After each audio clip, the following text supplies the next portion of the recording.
깊이가 다른 경제 콘텐츠 3프로TV 오늘 아침 라이브 5월 17일 금요일 순서 시작하겠습니다. 반갑습니다. 정프로고요. 예, 어제 약속드린 떡상머리를 오늘 아침 구현을 좀 해봤습니다. 우리 시장이 제 머리에 기운을 받아 조금 더 힘차게 달려주면 좋겠다는 생각을 좀 해봅니다. 미국 증시는 조금 내려온 것 같긴 한데요. 그래도 우리는 아직 올라갈 놈이 많이 있으니까요. 더 올라갔으면 좋겠습니다. 자, 그나저나 아주 인기 많은 김호중 씨, 지금 인터넷 뉴스가 뭐 김호중 씨의 음주 의혹, 또 뺑소니 의혹, 그리고 운전자 바꿔치기 의혹 등등 굉장히 뜨겁게 여러 뉴스들이 쏟아지고 있는데 뭐 역시 해결할 수 있는 거는 본인이 가장 솔직하게 다 이야기하고 용서를 구하는 거 아닐까 하는 생각이 좀 듭니다. 뭔가 잘못됐을 때 그걸 감추려고 할 때 늘 문제는 발생하게 돼 있죠. 자, 그러면 5월 17일 금요일 순서 저희 잠시 순서만 얘기해드리고 시작하도록 하겠습니다. 먼저 우리 권순우 취재팀장과 함께 뉴스 3 정리를 좀 해보겠습니다. 경제 뉴스에서 여러분에게 꼭 필요한 것들만 쏙쏙 뽑아서 정리를 해드리고요. 박병창 이사님 오늘 시장 이야기 함께 나눠주시도록 하겠습니다. 자, 그리고 오늘 아주대학교 왕수봉 교수 경영학과에 재직하고 계시죠. 그래서 왕 교수님과 함께 지금 대만 상황을 좀 짚어보면서 우리의 반도체 이야기 그리고 대만을 둘러싼 여러 지정학적인 문제들도 한번 여쭤보도록 하겠습니다. 자, 그럼 먼저 우리 권순우 취재팀장부터 한번 모셔보도록 하죠. 어서 오십시오. 예, 안녕하세요. 3프로TV 권순우 취재팀장입니다. 네, 반갑습니다. 반갑습니다. 네. 뉴스로 만나니까 더 반갑으시죠? 항상 반가워요. 예, 우리 권 팀장님 뵐 때마다 늘 든든하고. 예. 늘 대면대면하고 그러니까 낯설고 설레고. 예, 설레고. 네, 든든합니다. 우리 3프로 앱 같아요, 꼭. 예. 우리 3프로 앱도 보면 항상 든든하지 않습니까? 예, 저희 멤버십의 마스터분들이 정말 꼼꼼하게 잘 올려주시는 것 같아요. 자료 같은 것도 많이 올려주시고. 네. 3프로 앱 혹시 여러분 아직 안 까셨다면 3프로 TV 앱 정도는 깔아두시는 게 여러분 투자에도 또 컨텐츠 즐기시는데도 매우 유리할 것 같다. 요거 이제 뭐 플레이어 기능도 좀 업그레이드가 돼서 마치 그 유튜브 프리미엄 이용하듯이 그렇게 또 보실 수가 있다는 거. 그 비밀인데 얘기해도 됩니까? 아유, 그걸 다 말씀드려야죠 이제는. 네, 우리 시청자분들. 유튜브 프리미엄 가입 안 하셔도 네. 광고 안 듣고서 오디오 들으실 수 있잖아요. 그렇습니다. 네. 자, 많이들 다운로드 받으시기 바라겠고요. 또 훌륭한 자료들도 계속해서 업로드 됩니다. 자, 그러면 어떻게 미국 증시 보고 뉴스 들어갈까요? 예, 지수가 굉장히 강합니다. 그 약세 마감을 하기는 했어요. 다우존스 같은 경우에 0.1% 마이너스, 그 나스닥 종합지수는 마이너스 0.26%, S&P 500은 마이너스 0.21%입니다. 근데 지금 같이 보시면은 장중에 세게 올랐었잖아요.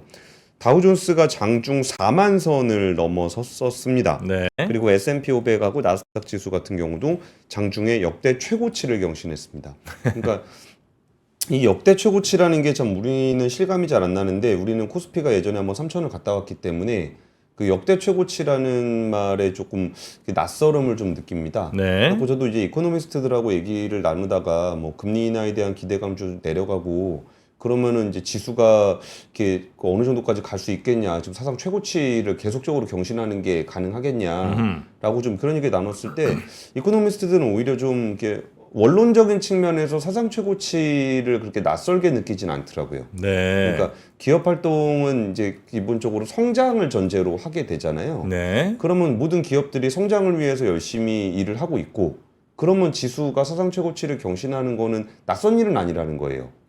경제 성장률이 마이너스가 나오는 게 아니잖아요. 그렇죠, 그렇죠. 그럼 경제 성장률 플러스가 계속 나오고 있는 상황에서 네. 사상 최고치를 경신하는 거는 오히려 낯선 건 아니다. 근데 오히려 매크로적인 변수가 있어서 이게 그 지수를 누를 수는 있다. 근데 최근에도 이제 CPI 그러니까 소비자 물가 지수 나오면서 조금 생각보다는 좀 완화가 좀 됐잖아요. 네. 그러니까 다시 이제 금리 인하에 대한 기대감이 좀 올라오고 있습니다. 근데 진짜 금리를 인하할 수 있는 여건이 될까? 네. 물가를 우리가 정말 잡을 수 있을까? 라는 고민도 요즘엔 좀 덜하는 것 같아요. 네. 야, 물가 못 잡을 것 같아. 라는 걸로 한번 쫙 분위기가 깔려 있었거든요. 그러니까 여기서 금리를 인하를 하면 좋고, 네. 뭐 아니면 뭐 우리 예상했던 대로인 것 같아. 라는 분위기가 좀 있어요.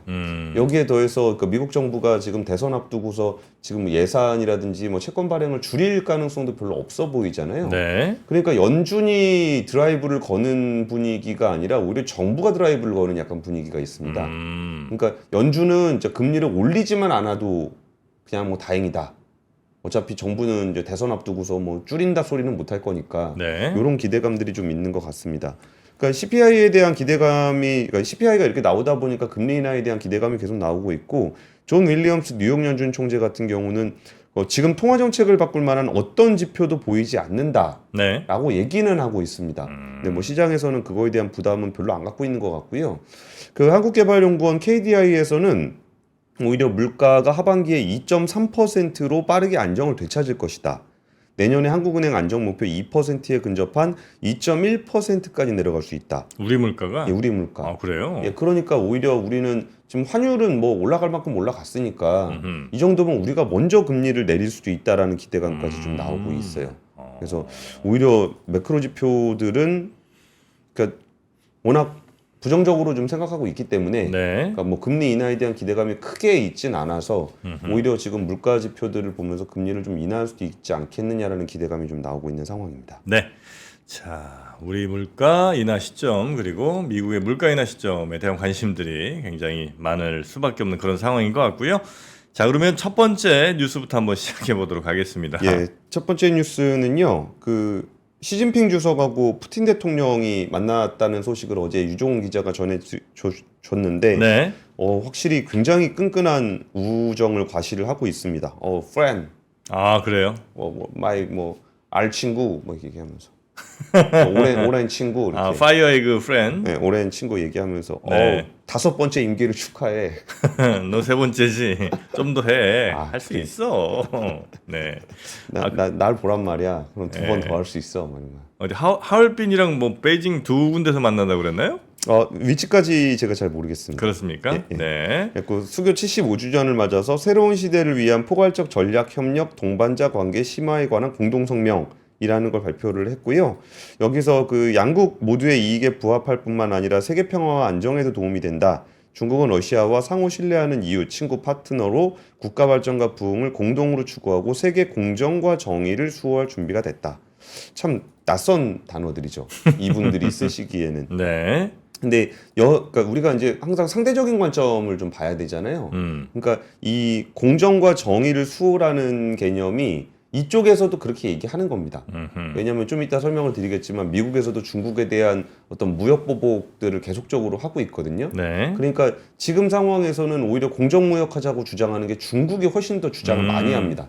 왜 그러냐면은 중국이 그동안 공정무역을 해오지 않은 그 결과로 네. 미국이 그럼 너 같은 애하고 공정하게 무역하는 게 안 돼. 라고 해가지고 치고 있는 거잖아요. 네. 그러니까 오히려 좀 가격을 충분히 보조금으로 낮춰놨던 중국 입장에서는 공정무역 해야지 라고 얘기를 하는 굉장히 아이러니한 상황이 좀 이어지고 있습니다. 글로벌 좀 자유무역 좀 하면서 서로 관세도 좀 낮추고 이렇게 가야지 말이야. 어떻게 니네는 블록을 세워갖고 이렇게 품목별로 수출 규제하고 관세 높이고 아. 이래가지고 우리 인류가 이게 되겠냐 이게 이게 나라냐 이러면서 이제 이게 지구냐 막 이러면서 아이고. 자, 그렇게 하여튼 저 중국과 러시아가 교육 규모도 굉장히 크다고 어제도 뭐 얘기가 좀 나왔던 것 같은데 교육 규모가 오히려 네. 한 25% 정도 증가했습니다. 305조 7천억 원 양국이 정도로 증가를 했고요. 그 삼국 뭐 아무래도 이게 달러 규제를 좀 무역 규제를 받다 보니까 좀 그런 건데 저는 굉장히 눈에 띄었던 그 멘트가 푸틴 대통령이 했던 얘기인데 양국 간 무역의 모든 결제 대금 중 90%가 루블과 위안화로 결제가 됐다. 자국 통화로 결제하기로 한 러시아와 중국 당국의 시의적절한 결정이 양국 무역을 강화시켰다라는 얘기였어요. 물론 이거는 너무 당연한 얘기입니다. 왜냐면은 러시아는 달러 스위프트를 못 쓰기 때문에 네. 결제망을 못 쓰니까 뭐라도 쓰긴 써야 됩니다. 예. 그러니까 여기서 루브라랑 그 위안화로 결제를 하는 거는 어쩌면 당연한 얘기인데 그럼에도 불구하고 무역이 25%가 증가했다라는 거거든요.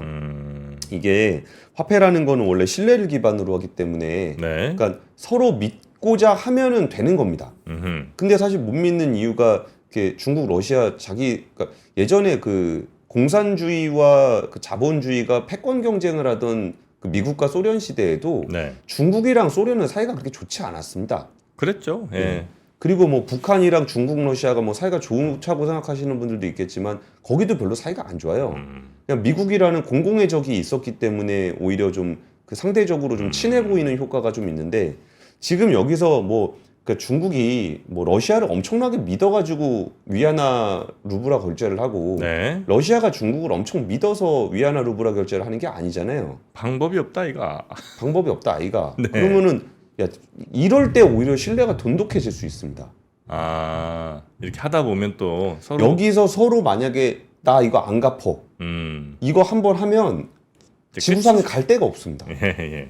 그런 상황이기 때문에 예. 오히려 그 미국의 기축통화로 자리매김을 했던 이유가 네. 유럽에서 영국을 기축통화로 했을 때 프랑스가 뒤통수를 때렸었거든요.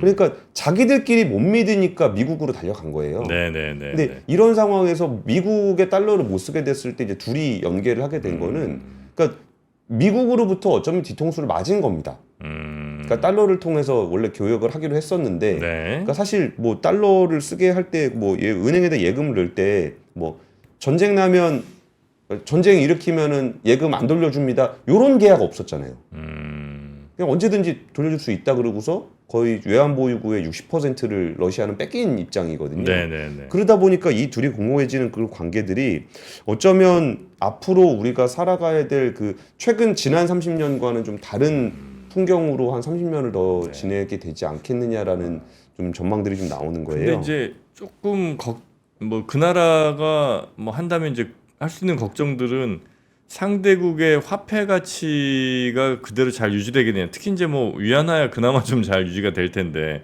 러시아 루블도 안정적으로 돼야 나중에 지금 뭐 1,000만 원 받은 게 나중에도 1,000만 원 정도 가치가 있을 텐데 그게 이제 될까 하나 걱정이 될 것 같고 예. 또 하나는 루블로 받는다고 하더라도 그 루블을 다른 데다는 못 쓸 거 아니에요, 그죠? 오로지 러시아로만 쓸 수 있을 것 같아서 예, 예. 그러면 또 러시아 말고 쓸 데가 없는 돈이라면 그것도 어쩌면 가치를 제대로 인정하기가 조금 어려운 거 아닌가 이런 와. 생각도 좀 듭니다. 그 정프로님의 해안에 정말 무릎을 탁 무릎을 탁 칩니다. 파이어 에그를 탁. 거긴 좀 약해서 제가 왜 그 말씀을 드렸냐면은 네. 그러니까 사실 이거 지금 얘기하기엔 너무 앞서간 진짜 성견지명이신데 그러니까 커머디티 커런시라는 얘기를 해요. 네. 그러니까 그 나라의 자원이 있는 나라의 화폐가 인정받는 시대가 올 수도 있다. 왜냐하면 최소한 루브라 가지고서는 러시아 가스는 살 수 있잖아요. 뭐 그렇죠, 그렇죠. 그러니까 근데 우리나라 같은 경우는 뭘 살 수 있죠? 우리나라의 원화로 살 수 있는 거 예. 불닭볶음면. 맞습니다. 예. 그리고 반도체. 그러니까 그렇죠, 그렇죠. 이게 커머디티 기반이 있는 나라의 화폐, 그러니까 신뢰로 움직이는 게 아니라 커머디티 기반으로 움직일 수도 있다. 왜냐하면 이제 신뢰는 깨져버린 세상이 온 거니까 좀 앞서간 얘기긴 합니다. 그래서 그런 얘기가 좀 나오고 있는데 오늘 이번에 그 푸틴 대통령하고 시진핑 주석이 지금 결제 대금 얘기를 하다 보니까 야 이게 참 앞으로는 좀 다른 세상이 펼쳐지겠구나 라는 생각이 좀 들었던 거고 네. 그러면서 미국에서도 열심히 불을 지피고 있는데 이게 뭐 거의 연달아 계속 나오고 있습니다. 일단은 그 커넥티드 커 관련한 얘기는 좀 드렸었고 네. 여기에다가 이제 관세 매겨갖고 뭐 하는 거 있다. 뭐 전기차에 뭐 보조금 관세 100% 매기겠다 이런 얘기 있고 그 하원 상임위에서는 그 미국의 연방기관이 중국 바이오 기업과 거래하는 것을 금지하는 법안이 통과가 됐습니다. 전체 회의로 넘겨졌습니다. 의결을 해서 그러니까 소위에서 그러니까 바이오 보안 법안이라 그러는데 이거를 좀 이렇게 그 공급망을 꼼꼼하게 보시면은 딱 보이는데 네. 뭐 저런 거예요. 이게 미국에서는 보통 디자인을 하죠. 설계 디자인을 하고 그 다음에 제조를 보통 중국에서 했던 것처럼 네. 의약품에 대한 연구 개발도 미국에서 컨셉을 잡아서 글로벌 제약사들이 컨셉을 잡아서 실험을 중국에서 합니다. 네. 그럼 실험을 중국에서 해가지고 실험 결과가 잘 나왔다. 음. 그럼 거기에 막 임상 시험 막 사람도 엄청 들어가고 막 그러잖아요. 그럼 그 실험을 했던 공장에서 생산을 합니다. 음흠. 그럼 그 의약품을 전 세계에 판매를 하죠. 네. 그 의약품에 대한 소유권은 미국을 비롯한 유럽을 비롯한 글로벌 기업들이 가지고 있습니다. 이게 공급망의 기본적인 서플라이 체인이에요. 네. 그러면 거기서 만약에 중국에서 개발했던 그런 의약품들을 나 안 줄래. 음흠. 그러니까 소유는 유럽이나 미국 회사들 건데 네. 그냥 안 줄래. 이러면 어떻게 되겠습니까?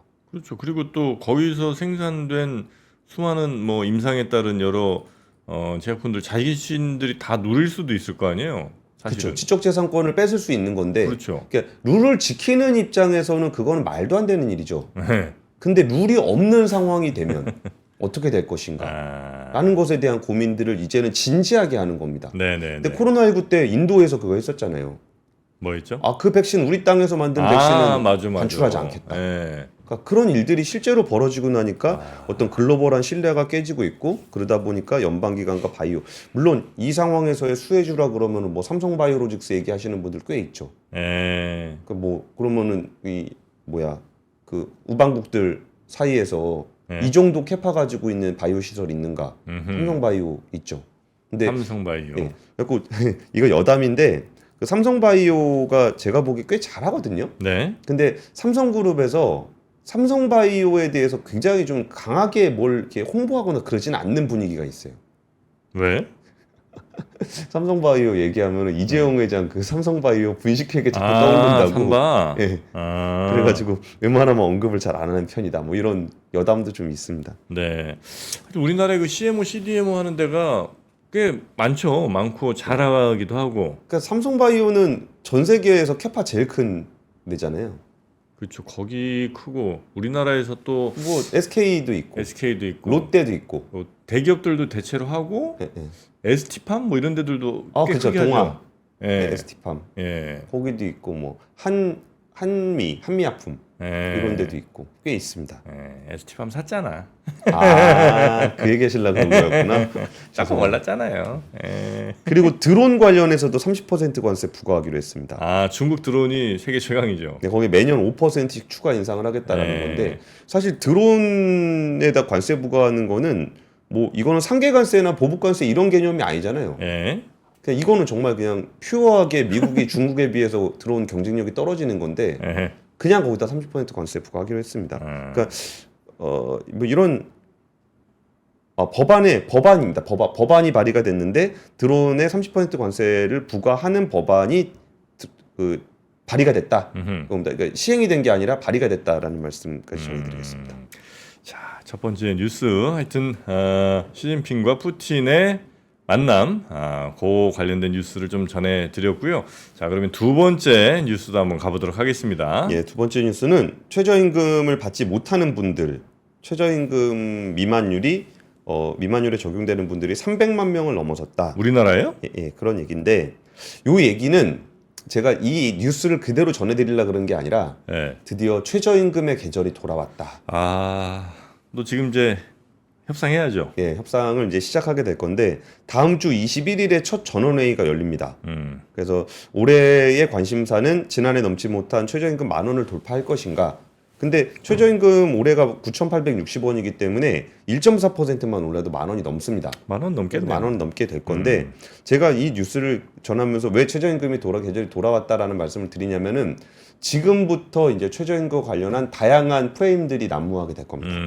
일단 노조에서는 저 얘기를 했어요. 그 최저임금위원회의 공익위원들이 네. 예전에 뭐 주 69시간이라든지 뭐 이런 얘기하던 분들이 공익위원으로 들어왔다. 그러면서 위원들에 대한 어떤 비토를 얘기하고 있고요. 최저임금 미만율, 그러니까 최저임금을 받지 못하는 사람들이 300만 명을 넘어섰다라는 건 경총에서 지금 조사한 내용입니다. 그러니까 경총에서 조사한 내용이 아니라 그 통계치를 가지고 경총에서 발표한 얘기입니다. 네. 그러니까 경총은 지금 왜 이 타이밍에 이걸 발표하는가? 이제 최저임금 이제 어떤 전쟁이 시작되기 전 일종의 좀 바람을 잡는 거죠. 네. 올해 주목받고 있는 건 업종별 차등 적용 관련한 얘기가 좀 나오고 있고요. 그리고 한국은행이 지난번에 보고서에서 냈던 돌봄 서비스업의 외국인 노동자에 대해서 최저임금보다 낮은 임금을 적용하자라는 제안을 한국은행이 내놓은 적이 있습니다. 그래서 그 얘기를 하게 될 거고요. 다음 주죠, 21일이 네. 되면은 그때부터 90일 이내인 다음 달 27일까지 심의 결과를 제출해야 되고, 그때가 이제 그 1년 한 달여 동안, 한 달 반이죠. 그동안 진짜 우리나라에서 뭐 연중 행사 중에 제일 치열한 행사 중에 하나인 것 네. 같습니다. 그래서 요 얘기가 있는데 그 미만율이라는 것은 통계치예요. 영향률하고 미만율이 있는데 예. 영향률이라는 건 최저임금을 받는 사람의 비중이고 미만율은 최저임금 이하로 받는 사람의 비율입니다. 이하로 받는 경우는 어떤 경우예요? 그렇죠. 이것도 제가 뒤에 말씀드리려고 했는데 한번 네. 보여드릴게요. 최저임금 미만율 통계인데, 그러니까 최저임금을 미만율이 있다는 게 말이 돼? 이런 생각 좀 드시죠? 불법이잖아요. 특수업종들 뭐 이런 건가? 아닙니다. 진짜로 그냥 최저임금 이하로 받는 사람입니다. 그거 불법 아니에요? 불법이죠. 네. 그래서 그냥 같이 보시면은 이게 최저임금 미만율 통계예요. 그러면 고용 형태별 근로실태 조사의 최저임금 미만율이 여기가 1000명이니까 1000만, 10만, 56만 명이 최저임금 미만으로 받았다라는 통계고요. 똑같은 최저임금 미만율 통계인데 경제활동 인구 부가조사 미만율에는 이것도 1000명이 되니까 1000만, 10만, 100만 275만 명이 최저임금을 못 받았다. 그래요? 이게 최저임금 미만율 통계라고 두 개잖아요, 지금. 예, 예. 이게 한 군데는 56만 명이라고 그러고 한 군데는 275만 왜요? 명이라고. 왜 그러죠. 이러는 거예요? 이게 왜 그러냐면 예. 그 급여 찍어주는 사람이 내는 통계하고 받는 사람이 내는 통계가 달라요.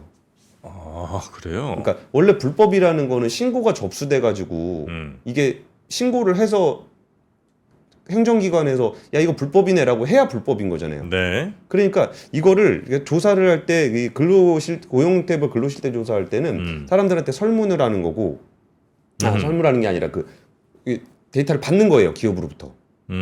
기업으로 받는 거고 요거는 사람한테 물어보는 겁니다. 네네. 그러다 보니까 물어보니까 자기가 최저임금 못 받았다는 사람이 275만 명이고 줬다는 사람한테 물어보니까 56만 명입니다.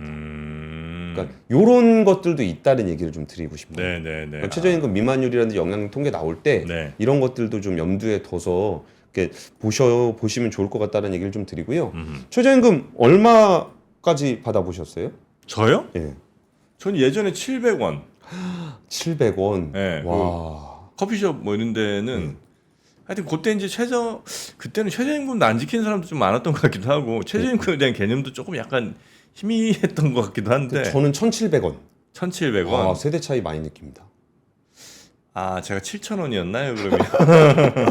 아니, 그래서 진짜 700원씩 받았는데, 그때 제일 쌌던 게, 당구장이 500원 있었고, 아. 당구장은 왜냐면 그냥 앉아서, 이게 있다가 손님 없을 때, 이럴 때 이제, 예, 쉬잖아요, 그냥.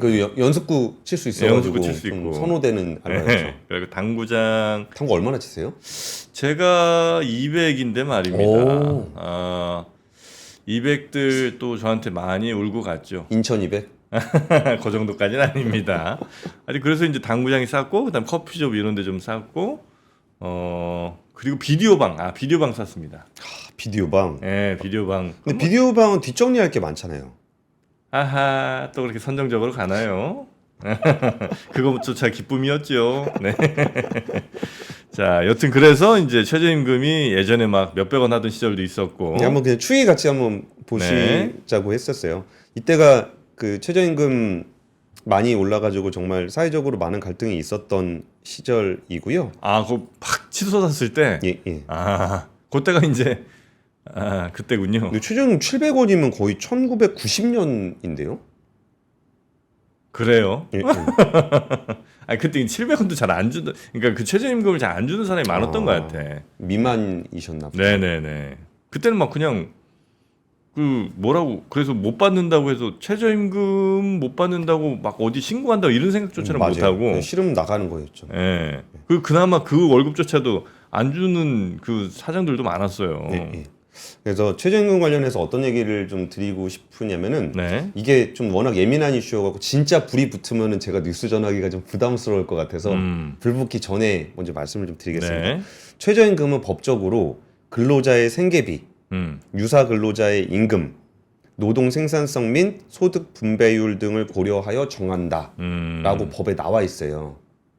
네. 근데 우리가 정작 이 최저임금을 정하는 시기가 돼서 논쟁이 붙기 시작하면 근로자의 생계비에서도 근로자의 생계비를 1인 가구로 볼 거냐, 2인 가구로 볼 거냐, 3인 가구로 볼 거냐, 4인 가구로 볼 거냐 이거 가지고 엄청 싸우게 될 거예요.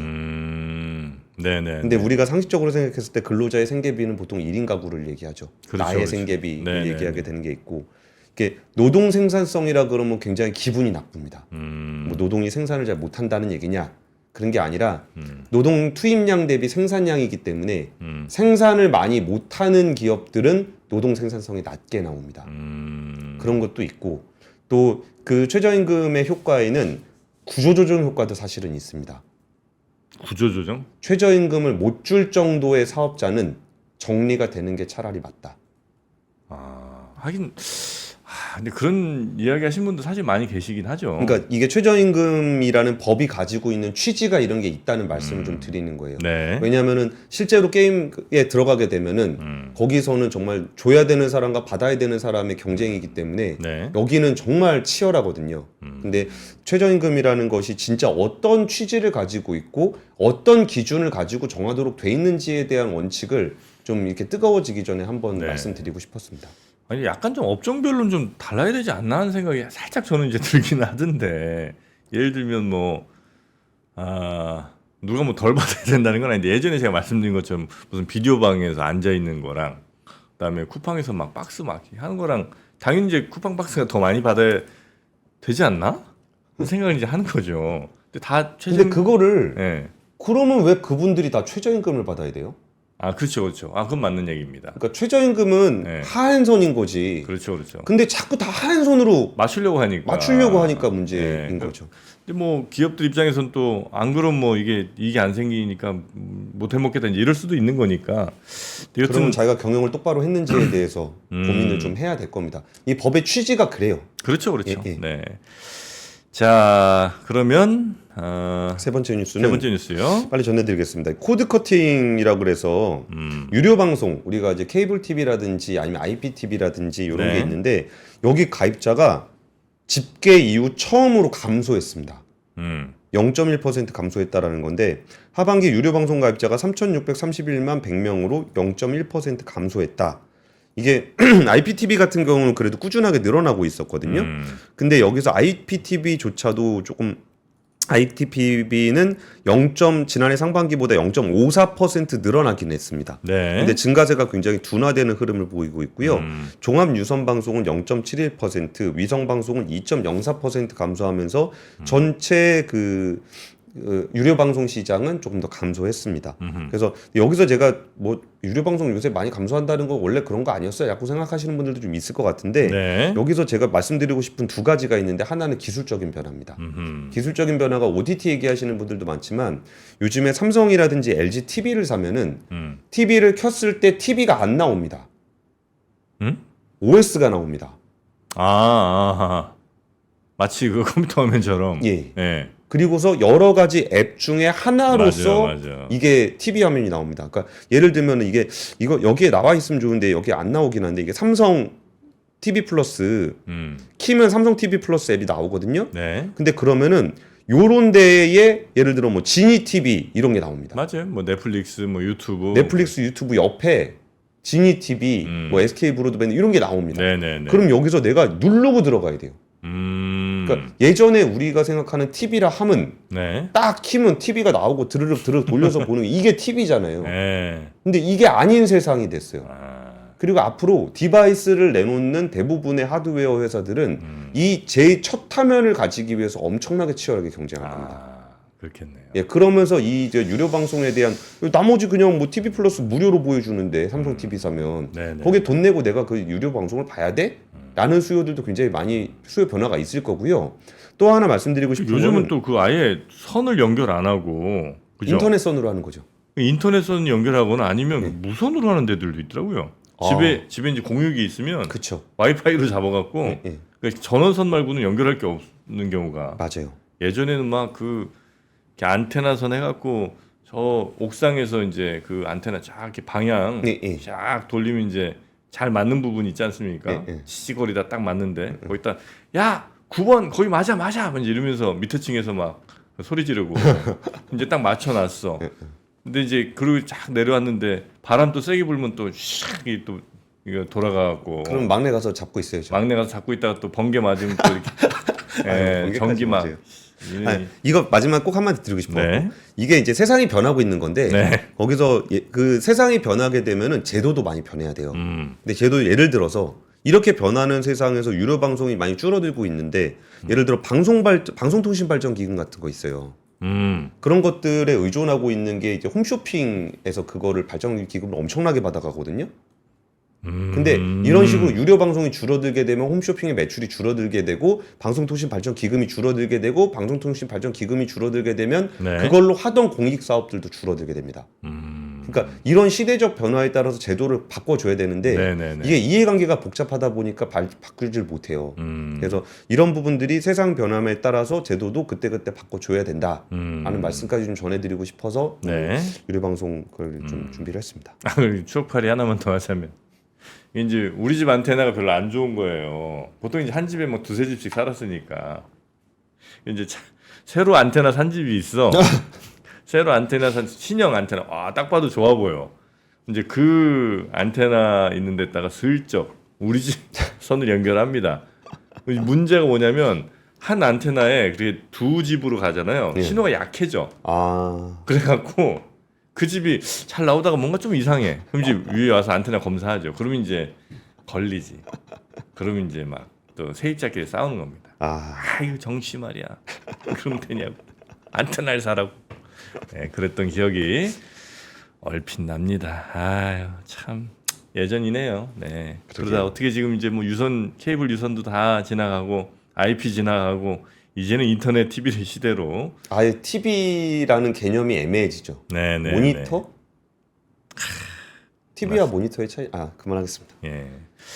자, 우리 권순우 팀장님과 함께 오늘도 뉴스 쭉 살펴봤고요. 한 주간 고생 많으셨고 월요일에 뵐까요? 예, 고맙습니다. 감사합니다. 박근영, 이선영, 사경인, 염승환 투자 마스터들의 세심한 케어로 건강한 투자 습관을 만드세요. 3프로 멤버십 3프로 앱에서 확인하세요.